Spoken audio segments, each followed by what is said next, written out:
You are listening to Veggie Doctor Radio, and this is episode number 191.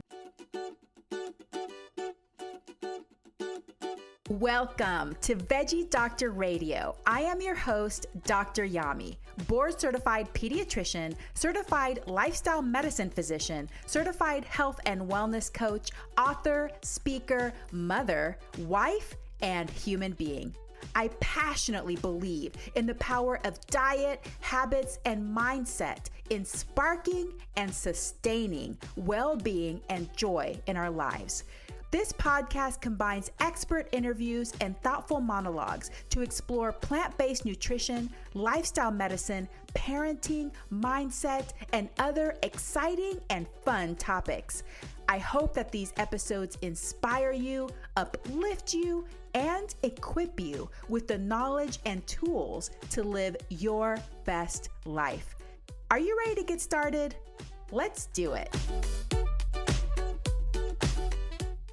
Welcome, veggie lovers. Thank you so much for joining me on Veggie Doctor Radio. Today, we have the fabulous Dr. Dudley, who is also a pediatrician, who's going to be talking about how she packs her kids' lunchboxes. She has 4 kids that are in school that she has to pack lunchboxes for every day. They're plant-based. She has excellent tips. I'll tell you a little bit more about her in a second. But first of all, I want to thank you for being a loyal listener. For those of you that don't already or haven't already voted on Veg News, the Veggie Awards, please go to vegnews.com/Veggie Awards and vote for my podcast, Veggie Doctor Radio, because I got selected as one of the podcasts. I'm the top podcast of the year for 2021, which is great. And I would really appreciate your vote. In addition, if you haven't already bought my book, A Parent's Guide to Intuitive Eating, How to Raise Kids Who Love to Eat Healthy, I talk about how to feed kids, what to feed kids. I talk about lifestyle medicine. This book is going to help you, whether you have younger kids, older kids, whether you're a grandparent, an aunt or uncle, a babysitter. We all feed kids. So this book is really helpful for everybody. Grab a copy. It's available in paperback, ebook, and audiobook. You can find it at all major booksellers. You can request it at your local bookstore, or you can ask your library to carry it. A Parent's Guide to Intuitive Eating, How to Raise Kids Who Love to Eat Healthy. Remember that the information on this podcast is for informational and educational purposes only. It is not meant to replace careful evaluation and treatment. So if you have concerns about you or your child's eating, nutrition, or growth, please consult their doctor. All right. Y'all know that feeding kids can be hard. We have to be able to develop routines and habits that make it easier for us to feed ourselves, feed our kids, and Dr. Dudley is giving us those tips in today's episode. So who is this Dr. Dudley? Dr. Ann Dudley is a board-certified pediatrician working in an outpatient clinic in Southwest Michigan. She is trained in culinary medicine through the Health Meets Food program. When not in the clinic, she is a physician lead at Spectrum Health, where she teaches culinary medicine to pediatric and family practice residents. Dr. Dudley teaches medical students and residents regularly in her office and was voted Teacher of the Year in 2020. She just sounds amazing. She incorporates healthy lifestyle education into all of her patient visits, encouraging families to follow plant-based eating habits. She is the proud wife of her anesthesiologist husband and mother of 5 children ranging from ages 9 years to 2 months. Her family has been plant-based since 2017, and you can find the meals and lunch boxes Dr. Dudley serves her family on her Instagram account at Deliciously Dr. Dudley, and that's the word deliciously, DR, and then Dudley is Dudley. And that's how I found her. I started following her on Instagram, and I was just amazed because I have to admit, my kids' lunchboxes don't look that amazing. And I have to coach them because they do their own lunchboxes because I'm kind of lazy. But I kind of now am inspired to maybe try to pack their lunches maybe once a week so that they feel like I still am a nice mom. And that would be really special for them. But I know that a lot of you have younger kids that cannot pack their own lunch boxes yet. So this is going to be really helpful because I know I get this question a lot. What do I put in my child's lunchbox? How do I pack that lunchbox? Make sure that it's balanced. This is the episode for you. All right, I will stop talking because I want you to have plenty of time to listen to this episode. So let's go. Dr. Ann Dudley, welcome to Veggie Doctor Radio. Thank you, Dr. Yami. I'm so happy to be here. Well, it's so lovely to meet you. I have been following you on Instagram and seeing these amazing, beautiful lunches that you pack for your children. And I've gotten lots of requests to do a podcast episode about packing lunches for plant-based kids. I have 2 kids myself, but I don't pack their lunches anymore because I guess I'm a lazy mom. So I was like, I don't feel like I am the expert anymore at doing this, but you are definitely the expert. So if there's anybody that's expert, it's you, okay? Because they're amazing. But before we get into that, I want to hear about your plant-based journey. How did you find out about plant-based nutrition? How did you get into it? Tell me all the details. Yes, this is a really interesting topic because I knew what veganism was. I knew that existed, in my meager week or 2 of nutrition information that I learned in medical school.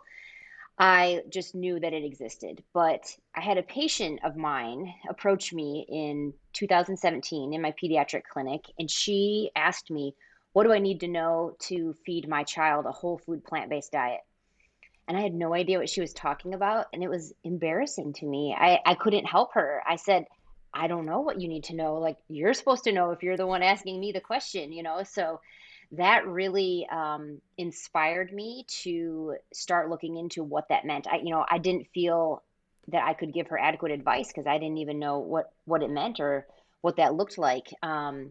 So I started researching what is a whole food plant-based diet. And once I was able to get some information, I had to kind of pull resources together, kind of Google things, try to find what does this mean. And, watching all the documentaries that we've all seen, I said, wow, this mom really knows what she's talking about. This is something that we should all be doing and that we should be doing for our children. And that was it for me. Like, it was a week or 2 later that I said, honey, we're doing this new thing. I'm getting rid of all the meat and dairy in the house, and us and our 4 children are going to be starting this journey. Again, that was in 2017, and we haven't looked back since. So it was a steep learning curve, but that's how it all started.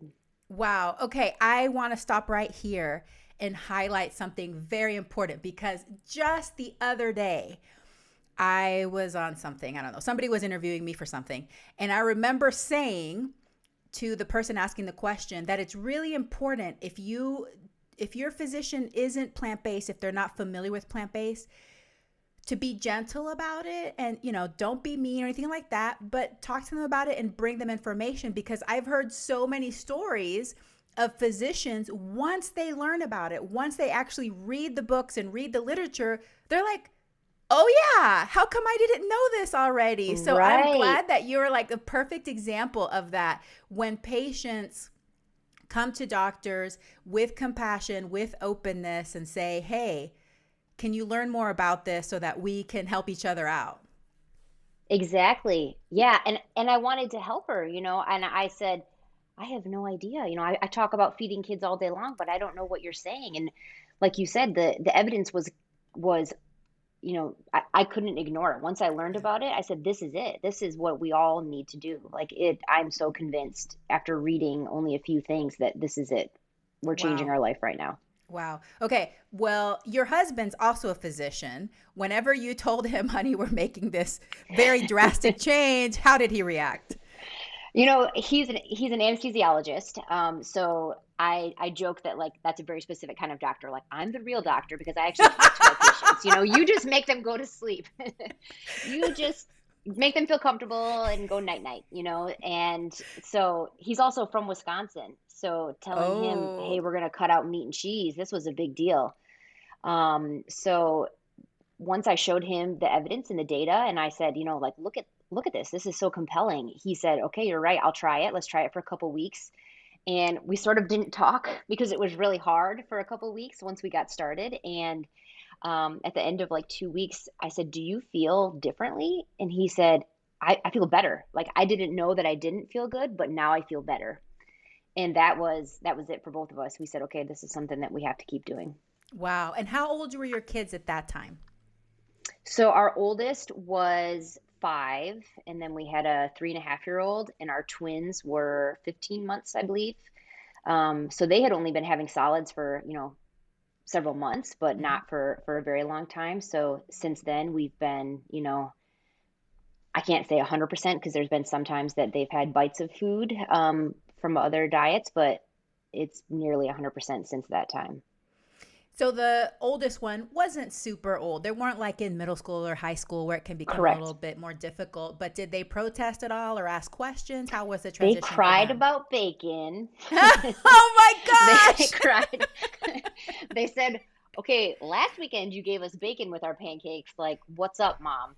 And they didn't like that very much. But now they say like, "I can't believe that that's what we used to do," and they have come full circle, and now they're even their own little advocates, talking to their friends and that kind of thing. But yes, I definitely think that it would be more difficult if the kids were older and they were not as, in the home as often and not Yes. necessarily under our control as far as who's purchasing the groceries. Yes. I think that that would definitely be harder. But for us, it was kind of like this is what we're doing. So let's move forward.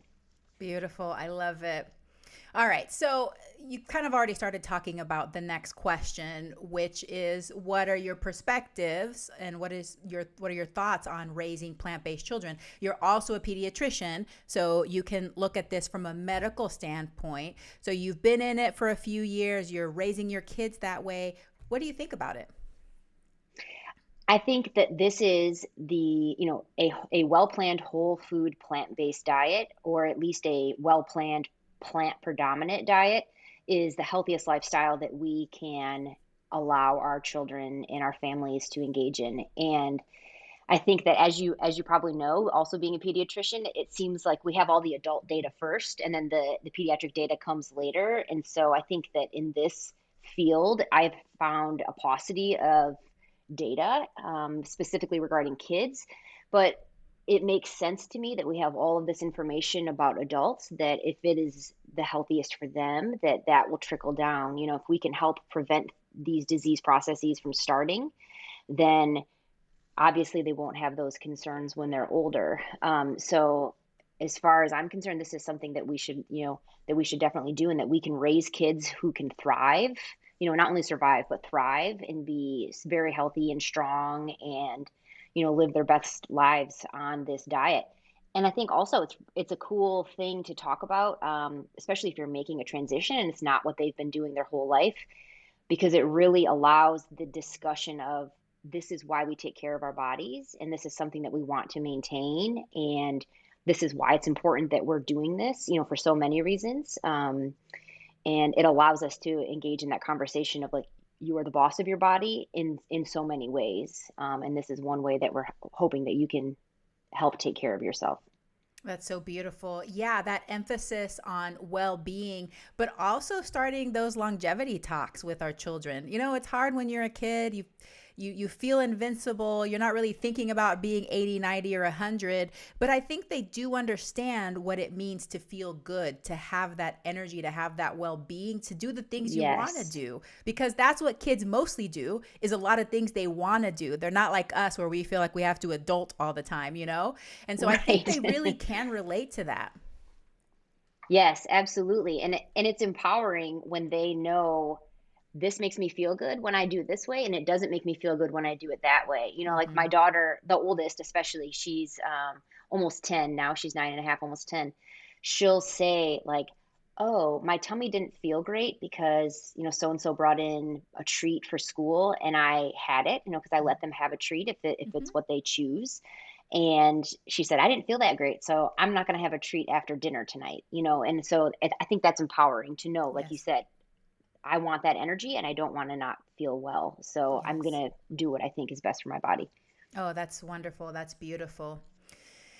Okay, so let's talk about feeding kids because you have several.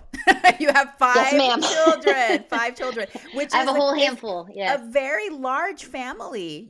Like the average family just has 2.3 or something kids. So you have Right. 7 humans that you need to feed. And I'm just here thinking, and you're a pediatrician and your husband's a physician. I don't know how you do all this stuff, but how do you stay organized? How do you stay focused on your goal of wanting to eat whole plant foods instead of just every night calling for pizza? Yeah, I think that I'm hoping that this is um, helpful and helps lower the bar and helps lower the expectations because I am not a well-planned type of person. I'm not the person who's meal planning all the time.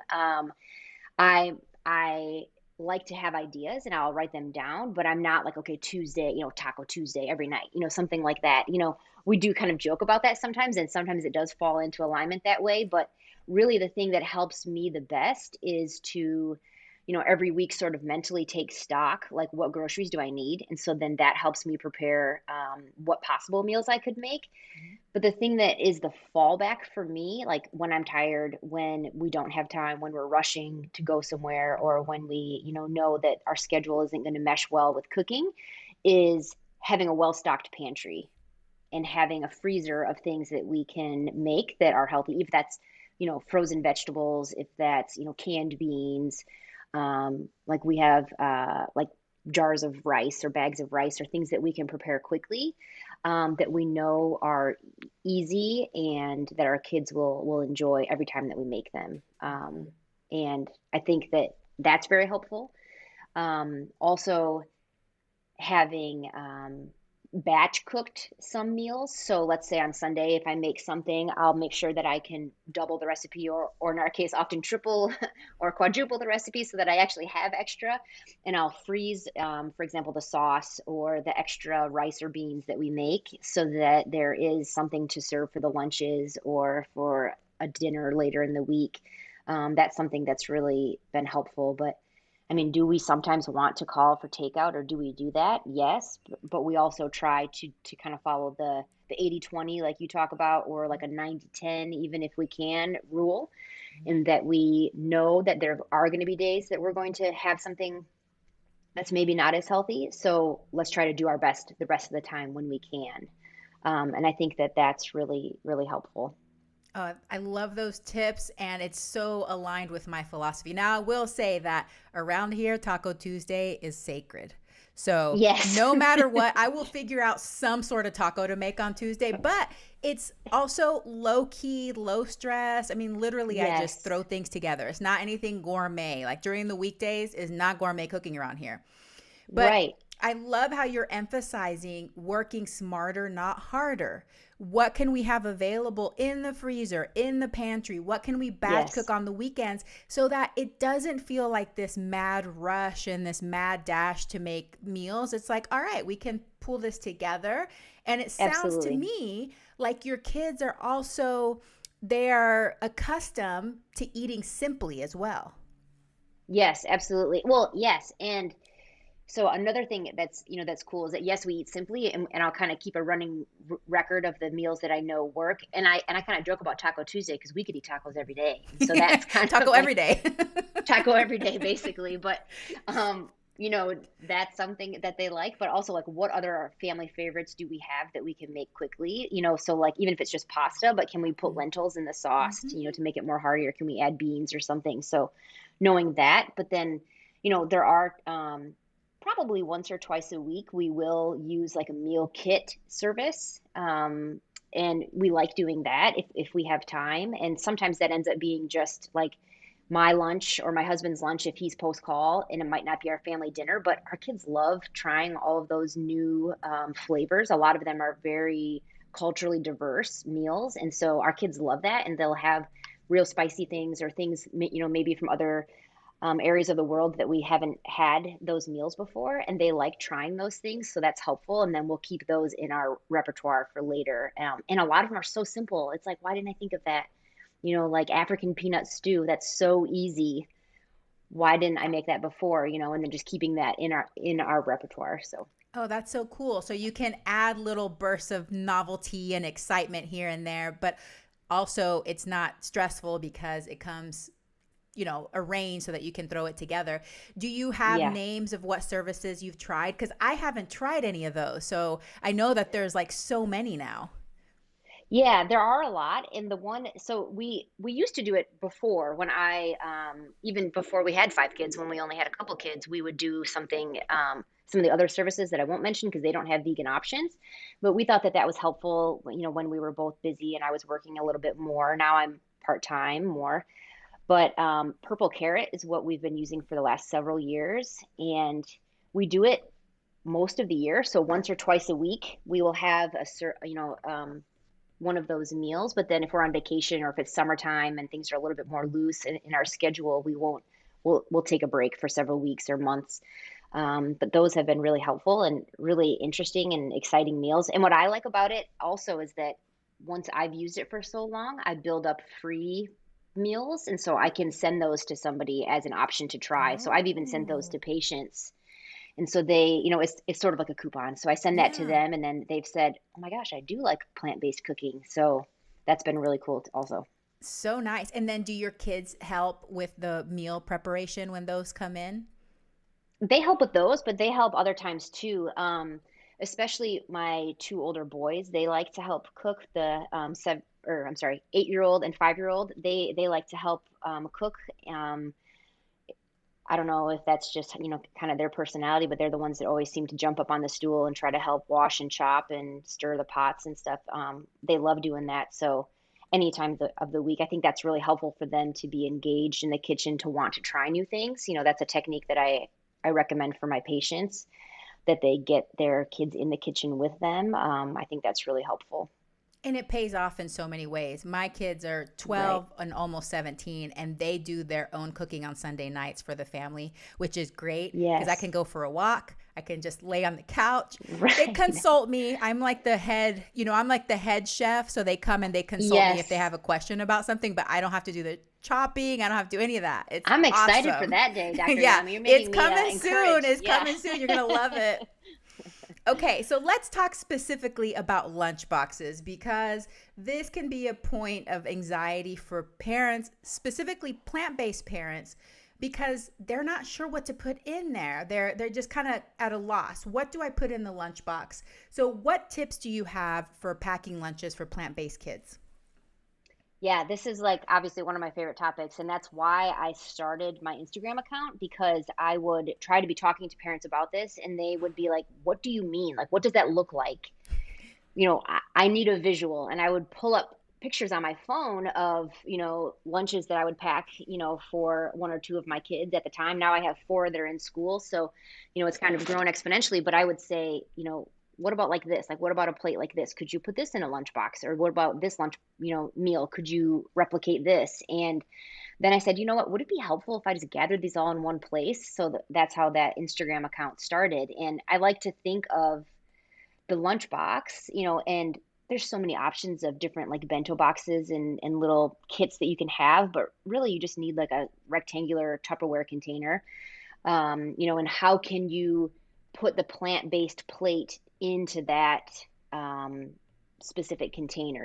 So how can you add a grain, a fruit, a veggie, a protein food, and a healthy fat food? And so I try to think of that basic concept, like that plant-based plate, and then putting those in the different sections of the lunchbox. And for our kids, they have snack in the morning and then also lunch. And those would be offered at school. The lunch would be, but even before we were plant based, I knew I was going to pack the lunches because I know how school lunches in America are. And I wanted to make sure that we had healthier options that were consistent with what our values were at home. So I think that for the lunch, if you can do the things that your kids like, it's not a time to try something new. They're hungry and they're opening up their lunchbox and they're in front of their friends. And it's a great time to have their favorites that they're accustomed to, so that that they're going to be eating them and that they're energized. Because the point of school is to learn and to have energy to, socialize and to be growing and developing, not to be scared or embarrassed or anxious about what's in their lunchbox. So I try to make sure it's things that I know they'll like. I'm not throwing in any surprises necessarily. And then also make it accessible to them. How is this, can they open this thing, or can they, like, do they need help peeling their orange? And that's going to take too long. I know, especially for like my 5-year-olds, my twins are 5, they're not going to be able to peel an orange quickly. So I'll peel it for them. So thinking about those things, I think, is helpful. And then also, as far as the plant-based meals, what components of those can I break down or can I put into a lunch that doesn't need to be reheated, for example? If you have the option to reheat at your school, then you could do that. But we use a thermos sometimes to keep foods warm. But also my kids don't care if they eat cold mac and cheese, for example. Or if they have like a muffin that's mostly thawed, but not all the way, they're not going to complain. They usually eat it anyway. So just thinking about stuff like that, I think is helpful. Wow. Those are great tips. I love that. And I love how you do arrange them into that bento box style, because that helps in your brain just check off some of those items. Are you able to give us some examples of what you would put in your children's lunch for each of those items? Yeah, absolutely. So for grains, a lot of times we will do even like those instant rice bags, like those 90-second whole grain bags. There's a lot of really good ones now that have quinoa or like a whole grain rice blend. And a lot of times you can find low sodium even. So sometimes I'll do one of those, or a leftover rice or whole grain pasta, or like chickpea or lentil pasta that we had the night before. I'll use that as maybe a grain, or like a whole grain bread. Sometimes we do a whole grain cracker. As far as, and then also like for a snack, I'll do like maybe a whole grain muffin or an oatmeal based muffin. I try to also, since we're doing snack and lunch, I try to also look at that as a whole picture. Yeah. So maybe I don't have 2 whole grains, maybe I do, but depends on, the size of them. Also for both a grain and like a protein and fat combination, I really commonly do, like I said, a muffin that will have oats and then maybe also flax or chia or a nut butter. We're allowed to have nuts at our school. Some schools you can't, but you could do a seed butter. And then also like protein balls or bites or bars. Those are, some people kind of joke or make fun of me like, wow, you make those yourself? They're so quick. Those are really quick. Those take minutes to make. So I don't mind making those and keeping them extra in the freezer. That happens pretty quick. For proteins, we really commonly do roasted chickpeas. My kids love chickpeas, and I do a lot of different flavors of them. We'll do za'atar seasoning or chili lime seasoning or barbecue or like pizza flavor or nacho flavor chickpeas. Wow. And they'll just eat them cold, but they're roasted. So they enjoy that. They really like hummus as a protein.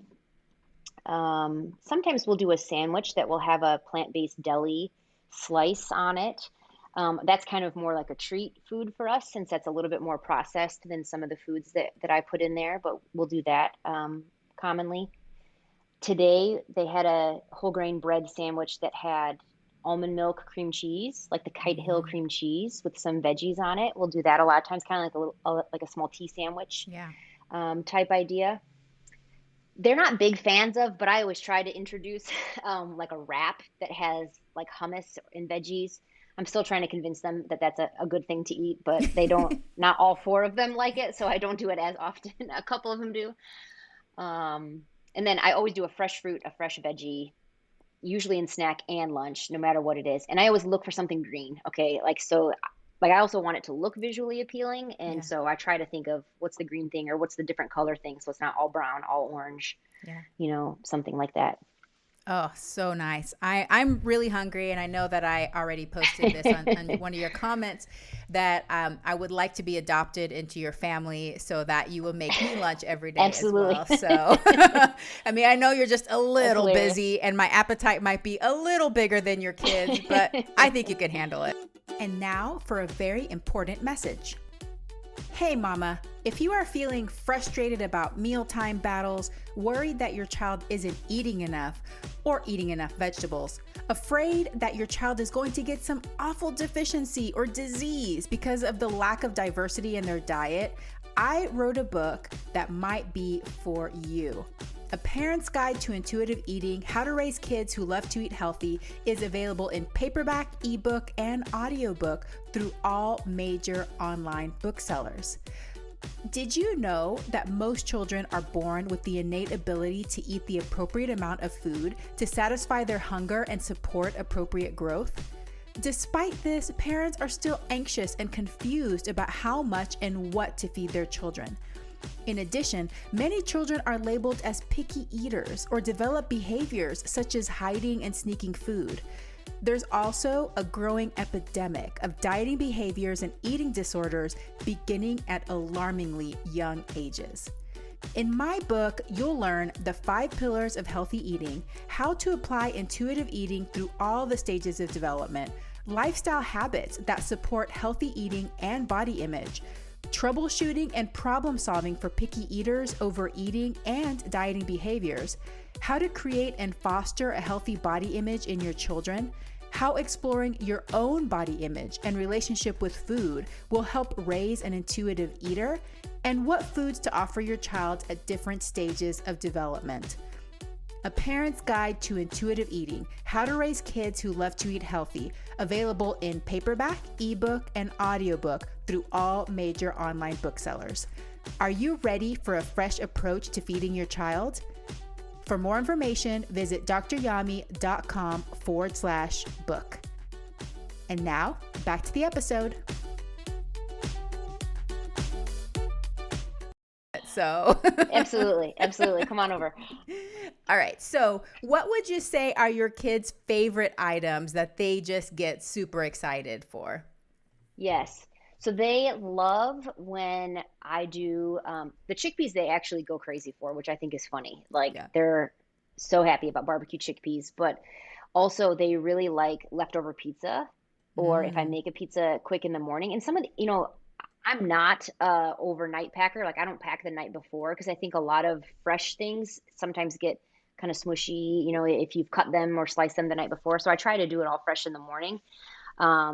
But I can do that while I'm making breakfast for them or while I'm helping arrange that, since they're a little bit older. And, I don't have, my baby is only 2 months now. Once he starts getting a little bigger, I think that's going to be tricky, and I might have to do more meal prep the night before. But for right now, I do it mostly in the morning. But the things that they commonly really like is when I make something fresh in the morning, like a quesadilla. I'll just put refried beans out of the can on a whole wheat tortilla or a corn tortilla, maybe with a little vegan cheese or a cashew cheese that I have left over. I'll do that. I'll do a pizza, like I said. I'll do sort of like a version of a Lunchable. Like, if I do something that has sliced meat and cheese and crackers, or something on a skewer, those are the things that they seem to be excited about. Or I also recommend to patients, if you cut anything into the shape of a star, there was a study It's always a win, right? Yeah, there was a study that showed that kids will eat anything if it's a star shape, or nearly anything. So anything that's cut into a star, I think is helpful. Or using some of those little picks, fruit picks or something, I think are fun too. They like to be fancy. Exactly. I love it. All right, that's great. Okay, so this is a common thing that I hear a lot, and it's not happened to me before. You kind of alluded to it earlier, but have your kids ever been teased about their lunches at school, or have they ever felt worried about what they're taking to lunch and wanted you to change it up? What are your thoughts on that? Yes, they have. I think at least my 2 older kids have, and maybe when they were like second grade, first grade, around that age. When kids are curious and also willing to speak up, they've had friends say, like, at the lunch table, like, "Ew," or "What is that?" or "What's that thing?" Some kids have said things like, "Can I eat that if it's vegan and I'm not vegan?" And so that's kind of funny. They're like, "Yes, you can also eat vegetables. I'm sorry that you don't have any today." So I've tried to help them know, when those situations come up, that, that's a part of life. That's normal, that, these things happen and it's unfortunate, but how can we help them to be, sort of an advocate for themselves, but also for healthy living in general. Because I think it's a good opportunity to sort of teach their friends if they can, to just say like, oh yeah, this is a chickpea. This is why I eat it. It gives me protein. It gives me energy. It helps me stay healthy. So this is why I have it. Do you want to try one? Hmm. This is, pre-COVID when this was, like an option to, to maybe trade some of our lunch. Um, but I think that, yeah, it can be anxiety provoking if there's something that even your own kid is scared about. So this is like, I'm not sending kale salad. They'll Yeah. try kale salad at home, but I'm not sending something that their friends might think is suspicious, looking. Yeah. Um, Not because they have to fit in, but like I said, it's to get them fed. That's the point of Yeah. lunch, not to, have something that's intimidating. So, and then also something I think is really helpful is looking over the school's lunch menu and also asking my kids, what did the other kids have today? Like, what was the hot lunch menu? And would you like it if mom recreated that? Hmm. Like I could put a vegan hot dog in your lunch if that's what your friend has and you always want to be similar to them. I'd be happy to do that. And I have done that before. That is one thing that my daughter gets excited about if she has beans and franks in her thermos. So things like that, like can I recreate a school lunch food? To help sort of combat that, like so their friends say, oh, you are like us. I think the social aspect of lunch is really important. Yeah, those are such great points. But it sounds like even though that happened to your kids, it didn't scare them away from having to take their lunch or anything like that. They were able to recover and learn some skills and tools to, say something different or respond to it if it happened again. Right. Well, and I think that part of that was that they said, but we're doing it because it's what we know is best for our bodies, right, Mm-hmm. mom? And I said, Yeah. yes. And so that's why they said, well, then that's what we're going to do. They said this is who we are. And like they'll even tell me like, oh, so and so said they eat strawberries. Those are vegan, right? And I'll say, yes, good job. Like you're finding commonalities and you're figuring out, how this works. And um, like I said, they've been starting to advocate for themselves and then also telling their teachers, it's not an allergy. It's not that we can't have these foods, but this is what we're choosing. So, Mm-hmm. can I bring these certain snacks or treats that like the teacher can keep like in her desk or in her cupboard so that if there is like a birthday or some celebration, Yeah. can my kid have one of those instead? And they've always been very gracious, yes, of course, like we understand that's a great idea. And sometimes they've said, can you come talk to the other kids? Cool. Can you give us a short lecture, a short presentation about healthy eating? And I've done that several times at our school for different grades. Awesome. So, really great things have come out of this. So, I love it. And I love how your kids have, they trust you and they've adopted that mindset that, yeah, this is going to happen sometimes. And no, it's not the most fun thing, but we want to keep doing this. So, I love that. Right. Okay, so another common thing that happens with plant based vegan families is we have our well meaning relatives, we have our well meaning friends, even complete strangers who want to save our Yes. children from some kind of, deathly deficiency. So, what are your tips on how parents can respond to family and friends and strangers that comment on your child's diet or nutrition? Yes. I think, first and foremost, educating yourself so that you know why you want to do this. Why are you choosing this so that it is not I'm not sure, someone told me that I should do it. Dr. Dudley said it was cool. She had some cute pictures and so I decided to copy it, knowing what your purpose is because these definitely come up and they came up for us all the time. They still do sometimes. Someone will say, you can eat this, right? It only has eggs and butter. And we're like, no, thank you. So, knowing how to talk about it and why you're doing it, this is the reason why I choose to avoid those certain foods and why I'm choosing these other foods is because of this reason and this purpose and these values that we hold.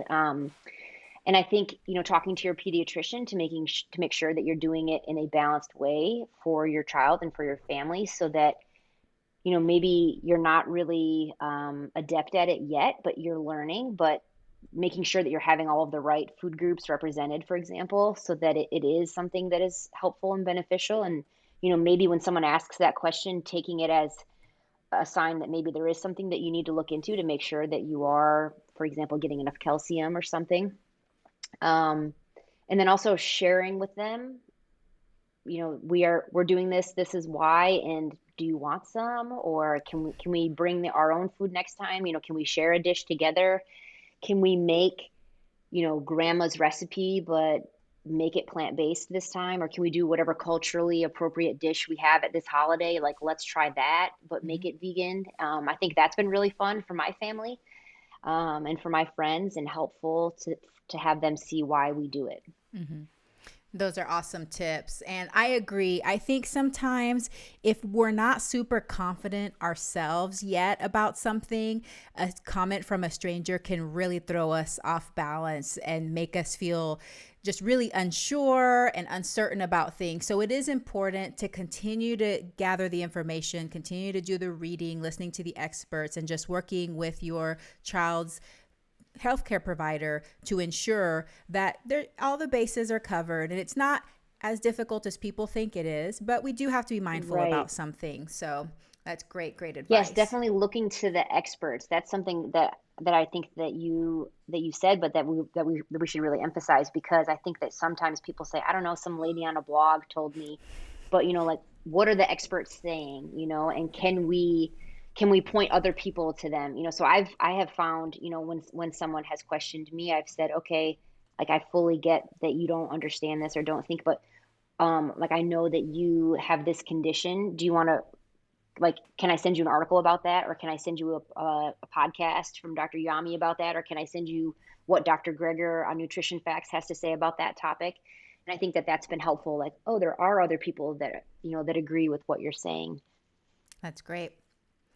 Okay, so this is a big one. What is something you wish you knew before you had kids? Yes. So, I mean, so many things, all the things. Even as a pediatrician, I was pretty cocky thinking that I knew what I was doing, Oh yeah, having I've my been own there, done kids. that. Yeah, I'm still doing that. I'm still doing that. So, I think one of the things that, is in regards to what we're talking about tonight, is that it is imperative that we know that, or that I wish that I knew, that kids don't need kid food, or at least the standard American diet perceived notion of kid food. Kids can eat human food, big people food. Kids can eat food from their own culture or their own background, and that can be very healthy and very nutritious. Especially, there's so many vibrant, plant-based diets around the world, that have great meals that we can feed our children. And I wish I knew that there are so many foods that are appropriate for children that are not what is advertised or marketed towards children, and that it is good to learn that they can eat actual adult food anytime. Yes. Yes. I feel so passionately about this, particularly when it comes to quote snacks. Like I Yes. just had this conversation with the parents yesterday that their child only likes to eat snacks. And I reminded them that a snack just means a small meal and it could be anything. Right. But here in the United States, we consider snacks goldfish crackers, fruit snacks, and granola Yes. bars, which is a whole different category of foods. Basically, a bunch of processed foods. So, yeah, I think we shifting our perspective in like, there's no category of kid foods. There's no category of snack foods. Food is just food, Yes. and we can help our children learn to like the same things we eat. It doesn't have to be a separate menu. Right. Right. Which is why I try very hard most days, if I can, to put a vegetable in my kid's snack. Like, this is also, like you said, it is a small meal to meet your nutritional needs throughout the day. I am choosing to break it up in these ways. And I'm hoping that your body, wants to take in these things, and that you're willing to, accept these foods that I'm offering. But when I take a diet history from some of my patients, I'll just ask for a quick 24-hour, recall sometimes. And I'll say, like, where's the food in the food that you're eating? None of those things are recognizable foods. Like you said, it's all goldfish crackers, or, really highly processed, ultra processed foods. Yes. Where's the food in that? So Yes, kids don't need those kinds of foods. The things that are marketed towards kids are really, really damaging, really horrible foods a lot of the time. Yeah. And unfortunately, that's where we are with the majority of kids in our country because right now, kids are deriving almost 70% of their calories from ultra processed foods. 70%. The Yes, majority of their it's so calories from ultra awful. processed foods. For a lot of kids, this is all they know, you know? Right. So it is a big shift, but I think that for some families, even starting little by little, how can we just integrate more fruit? Just start with more fruit. Then we can maybe put in Yes. some beans and some veggies and things like that. But little by little, we can start to decrease the percentage of these ultra processed foods and increase the percentage of the whole foods. Well, and like you're alluding to, how can we add as opposed to take away something from our diet? Because if Yes. we crowd out the bad food with the good food, then eventually we'll be where we want to be. And, starting small, I think is a great thing. Even just changing one snack a day into something, like you said, a fruit or a veggie is so helpful for a lot of families. Just start small, start with something Yes. attainable. Yes. Well, this next question is going to be kind of similar, but what do you wish more parents knew about diet and nutrition? I wish that more parents knew that this can start immediately, that this, the first foods that are recommended for our children are highly processed in a jar, or in a pouch, those dreaded pouches, and that we don't need to start then with these foods that are marketed towards kids, that we can start early. But then I also wish that they knew that it's never too late to start. Yes. Even 80-year-old people who are still somebody's kid, they can start choosing to make a change in their diet. So, it's never too early to start, but it's also never too late. Like you can do it. Even making a change right now today is beneficial for your health. So I wish that more people knew that and knew that they could be in control and that it was attainable and that it can be economically available, to a lot of people, that it doesn't have to be this expensive, lofty idea, that many people can make these goals happen. Oh, yes, beautiful. Oh, you're such a fabulous pediatrician. And I love that because Oh, I thank you. hear from moms all the time, their kids, maybe they're 5 years old, preschool. And when I start teaching them these concepts, the first thing they feel is anxiety because their first thought is, I've ruined my kids. I've permanently damaged it. It's too Right. late. And I reassure moms all the time, it's never, ever, ever too late. And don't worry, you were doing the best that you could. And now we know something different. And we're just going to give this a try. And we're going to continue to just do the best that we can.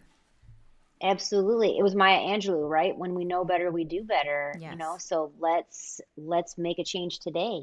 How can we start where we are? Meeting people where they are, I think, is one of the most important things we do in any topic, let alone their diet that is so Yeah. personal to their family and to their culture, like here's where we are today.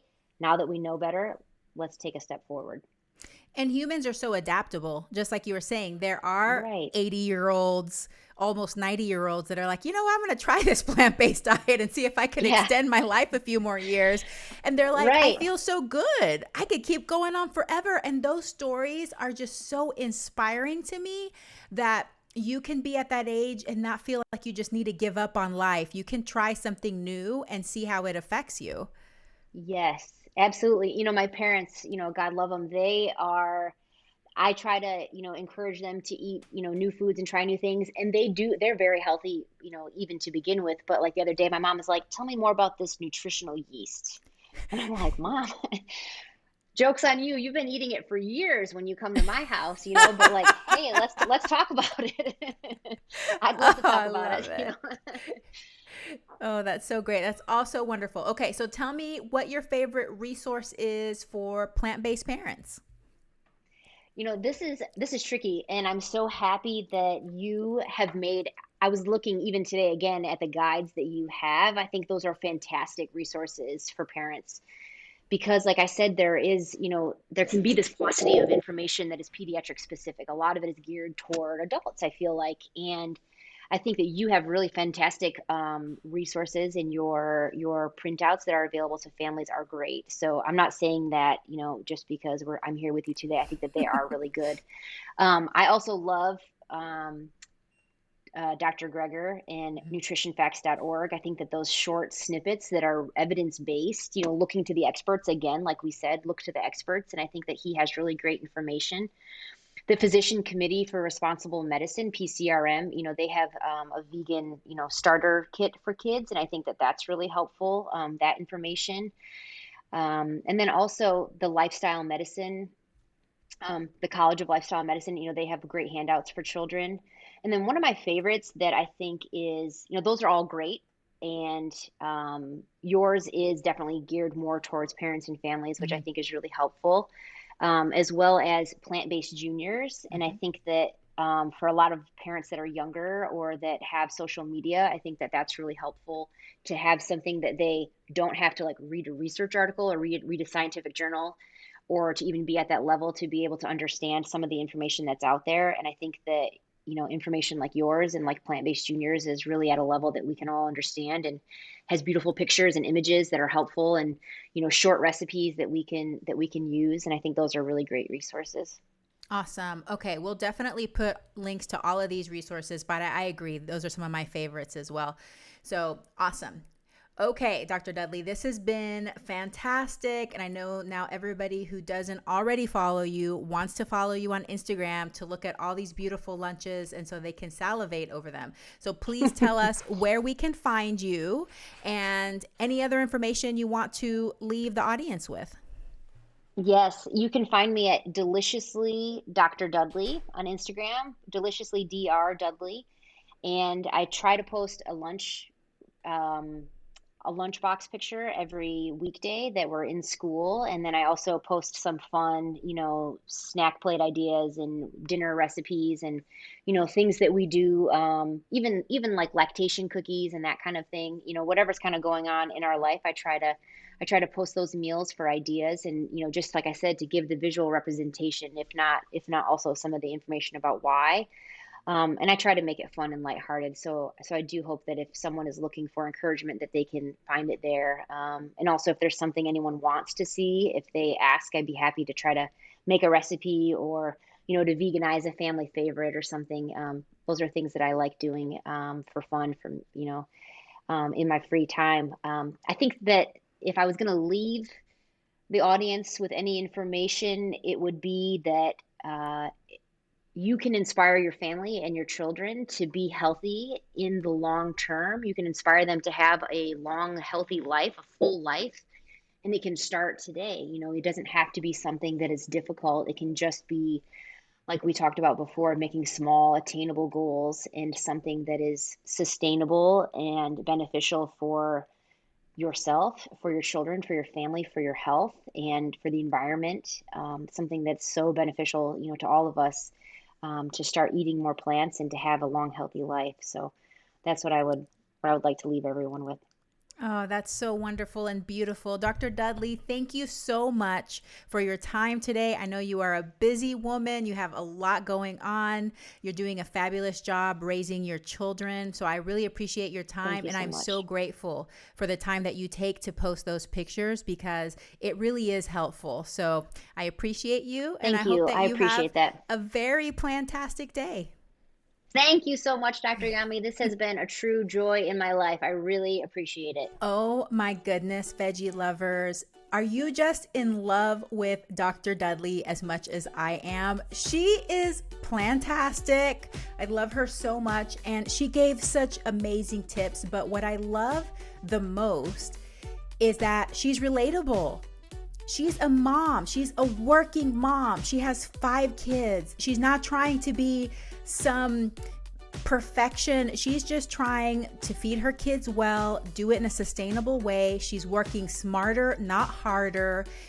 And really the way that she explained everything made it seem like any of us can do this. We can do this. Don't overcomplicate it. Try this bento box style that she teaches. Your fruit, your veggie, a whole grain, some sort of bean or something like that. And some fat source, like the plant-based juniors, they have their plate. And we're going to be linking that resource for you to look at as well. But I think it's accessible. We can do it, y'all. We can definitely do this. And I hope that you really enjoyed learning from Dr. Dudley and that you feel a sense of relief. You got this, mama. You can approach these situations. If your kids are getting teased at school, you can approach it. If you're getting asked lots of questions by family members, you have some great resources. So I'm very grateful for Dr. Dudley for being on the show today and, bringing us this relief and lots of excellent tips. Thank you so much for listening today. I hope you loved it, and I will catch you next week. Have a very plantastic day. Hey, veggie lover. I hope that you loved today's episode. Will you take a second and do me a huge favor? Please subscribe to my podcast so that you never miss an episode. You're the reason I'm here, and I want to share it all with you. Thank you for listening, and have a plantastic day.